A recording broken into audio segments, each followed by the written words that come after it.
Hi guys, welcome back with me again in this channel. On today's tutorial, I'm going to show you how you can create this 3-layer split video on CapCut.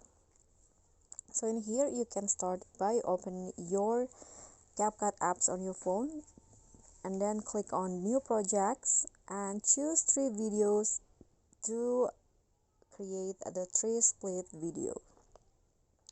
So in here, I'm going to just use the CapCut library and I'm going to select 3 videos from here.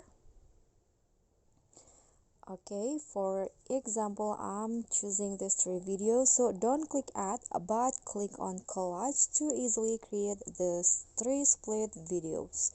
So you can just choose this formats right here, 3 horizontal video, and for the ratio you can set it as you like, but I'm going to go with 9:16 for the TikTok format. So this is the preview, and you can just click on continue to start editing the video.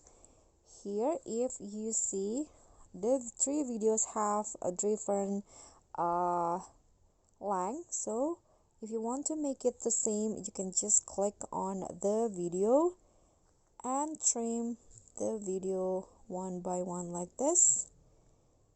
And you can also add effects or filter if you want. But that's basically it. Thank you so much for watching. Don't forget to like, comment, and subscribe. Also click on the thanks. Bye.